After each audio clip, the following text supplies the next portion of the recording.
Kita ke kabar selanjutnya pemirsa. Bahar bin Smith seolah tak pernah terlepas dari kasus pidana. Belum juga selesai masa hukuman akibat menganiaya dua remaja, kini ia kembali ditetapkan sebagai tersangka atas kasus dugaan penganiayaan terhadap seorang sopir taksi online yang terjadi pada tahun 2018. Mengapa baru sekarang Bahar bin Smith ditetapkan sebagai tersangka setelah 2 tahun lamanya? Dan berikut pemirsa penelusurannya dalam jejak kasus.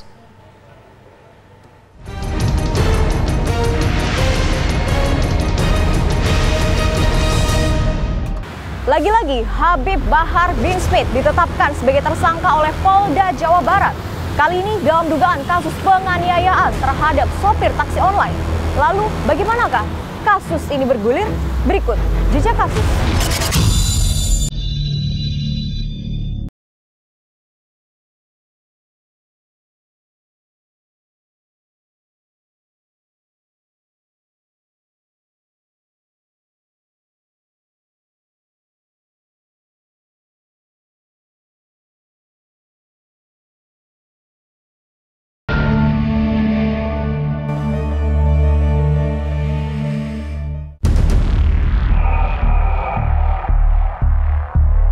Bahar bin Smith nampaknya belum bisa 100% terbebas dari urusan hukum.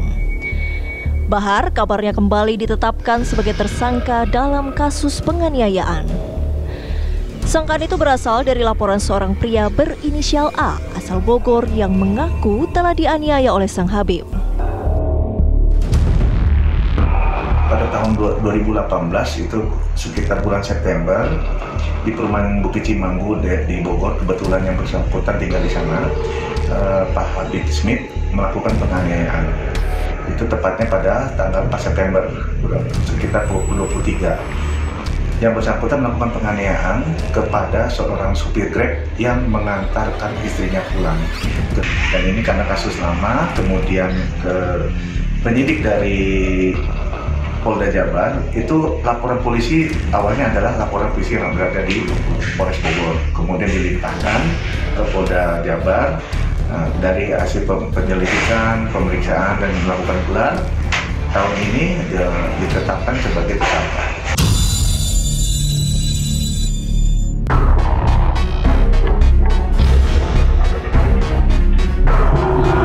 Peristiwa dugaan penganiayaan itu terjadi pada tahun 2018, tepatnya di kediaman Bahar Smith di Bogor, Jawa Barat. Ketika itu, pelapor A yang merupakan sopir taksi online terlibat cekcok hingga berujung perkelahian. Pertikaian itu dipicu karena istri Bahar Smith yang pulang larut malam. Sopir taksi online pun langsung jadi bulan-bulanan Bahar bin Smith. Sang sopir pun langsung melaporkan tindakan Bahar ke polisi. Namun beberapa waktu kemudian kedua belah pihak pun mengambil jalan tengah untuk berdamai. Dan A dikabarkan mencabut laporannya. Pihak Bahar bin Smith pun menduga ada rekayasa di balik penetapan status tersangka. Sudah menemui kata sepakat, saya megang semua bukti-buktinya gitu. Ada percakapan bahwa dia cinta dengan Habib Bahar gitu kan, dan tidak mau memperpanjang masalah ini secara pribadi maupun secara keluarga ya, seperti itu, dan bertekad untuk berdamai dengan Habib Bahar dan bahkan ingin mengunjungi Habib Bahar, ingin bertemu seperti itu.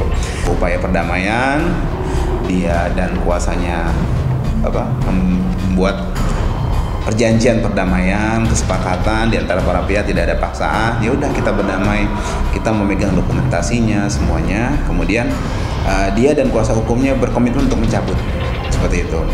Menurut saya agak aneh gitu kan. Kenapa orang dipaksa untuk lapor, kemudian setelah itu mau berdamai tidak digubris, tidak ditanggapi gitu kan. Seperti itu sih.